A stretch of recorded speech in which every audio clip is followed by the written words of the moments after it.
Halo semuanya, selamat datang di chapter 3 dari program Jurnalis Muda bersama saya Santi Kayasa dan di Medias News. Medias Persada Entertainment dari Medias Newsroom. Gimana kabarnya semuanya hari ini? Bagi para peserta program Jurnalis Muda, selamat datang. Kita sudah bahas mengenai jenis-jenis berita dan juga pembahasannya di chapter 2 program Jurnalis Muda. Bagi yang kelewat silahkan tonton lagi ya. Nanti di link video akan disertakan juga untuk mengakses chapter 2-nya. Nah, hari ini kita akan mulai membahas mengenai gimana sih caranya untuk membuat sebuah berita. Gampang nggak sebenarnya? Kalau menurut saya sih nggak gampang-gampang banget, tapi nggak susah-susah juga. Tergantung jenis berita yang kita buat.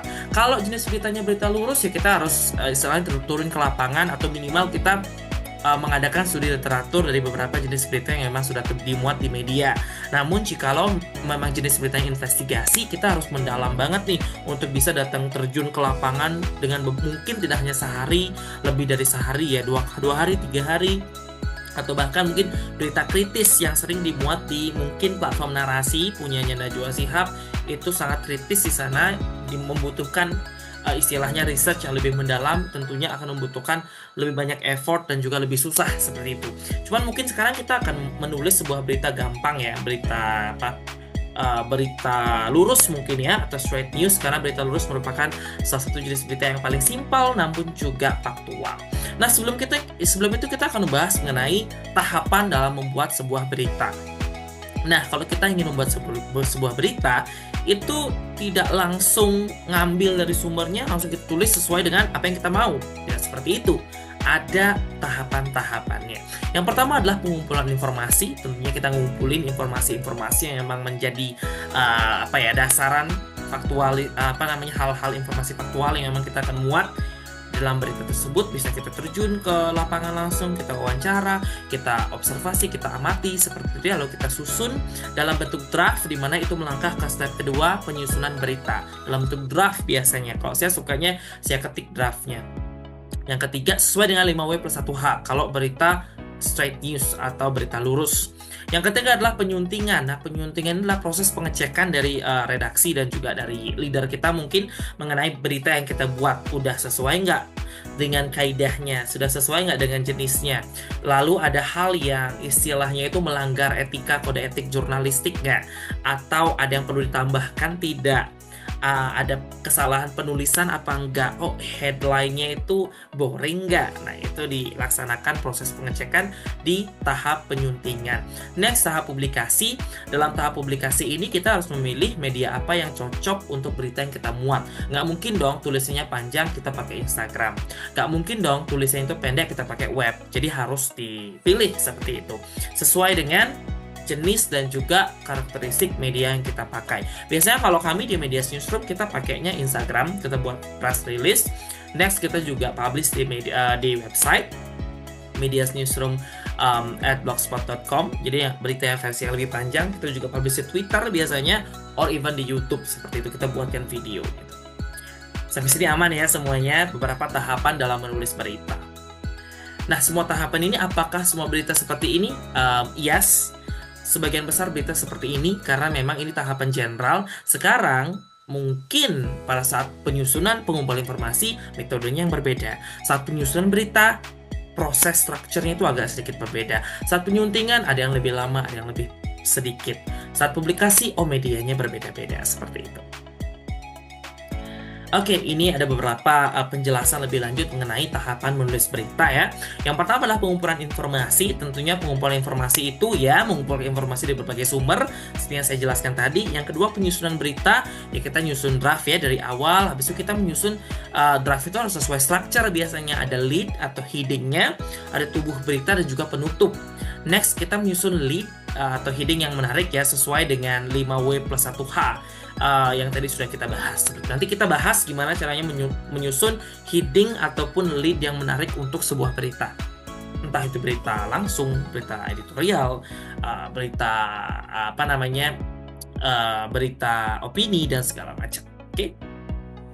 Nah, saat penyuntingan ya kita membaca kembali draft yang sudah kita buat ya, agar memastikan kejelasannya, ketepatan dan kelengkapan informasi, memperbaiki tata bahasa, ejaan, kesalahan faktual, kesalahan faktual benar, memastikan objektivitas ya dan netralitas dalam penulisan. Ini penting banget sesuai dengan aspek dari objektivitas dari etika jurnalistik yang telah kita bahas di chapter 1 ya.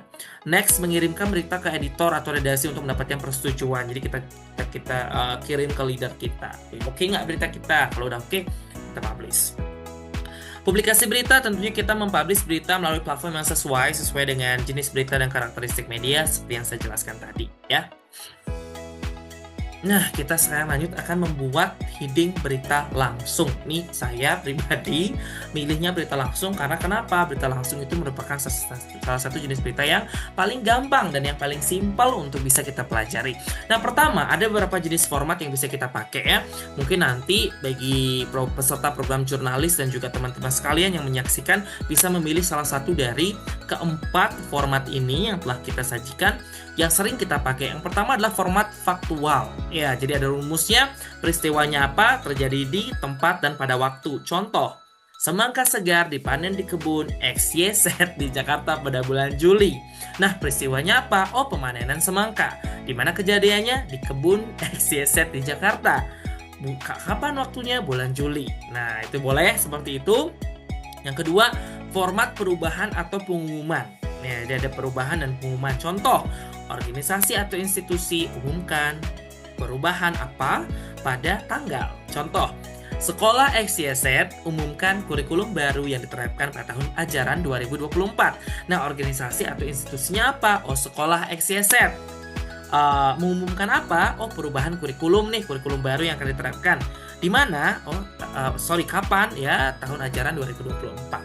Seperti itu ya. Next, ada format penyampaian informasi. Nah, jadi ada jenis berita, detail, di mana tempatnya dan waktunya. Ini lebih kompleks gitu ya. Contoh, berita fitur tentang manfaat semangka diumumkan di seminar kesehatan di Bali. Seperti itu. Next, terakhir adalah format kejadian utama. Apa, kapan, dan di mana. Contoh, pameran semangka terbesar diadakan di Jakarta pada akhir pekan ini. Apa itu pameran semangka? Kapan? Oh, di bulan ini, di akhir pekan ini. Di mana? Di Jakarta. Seperti itu. Itu merupakan 4 contoh pembuatan heading berita langsung yang mungkin teman-teman bisa banget untuk copy. Namun ini hanya guideline yang bisa kita berikan jika teman-teman ingin bereksperimen lain untuk bisa membuat heading berita langsung yang mungkin lebih menarik. It's okay ya. Make writing fun. Itu aja ya. Next. Nah, ini membuat heading berita fakta. Kalau ini kan dia berita langsung ya, ini berita fakta. Contohnya seperti ini. Nah, format pertanyaan. Ini juga masih masuk seperti penjelasan tadi. Ini penjabaran yang lebih konkret dan lebih panjang. Atau mungkin ini pembahasan yang lebih kompleks ya. Jadi penerusan dari yang tadi ya. Yang tadi kan dia format heading berita langsung. Kalau ini heading berita fakta. Jadi faktualnya ini. Ya, nyambung sih, sama aja sih sebenarnya ya semuanya. Yang pertama adalah format pertanyaan. Jadi kita mulai dengan pertanyaan. Contoh, apa fakta menarik tentang topiknya apa? Contoh, apa yang membuat semangka jadi buah favorit di musim panas? Nah, itu menarik tuh ya. Jadi nanti si audiens akan, ini ada headingnya dalam bentuk pertanyaan apa ya? Dia akan mikir terlebih dahulu sebelum menjelaskan atau membaca isi dari berita yang kita buat. Next, ini bentuknya fakta berarti. Yang kedua adalah format daftar. Misalnya jumlah, alasan mengapa, topik, sangat menarik. Contoh, 5 alasan mengapa semangka adalah cemilan sehat di musim panas ya. Ini juga menarik loh headingnya.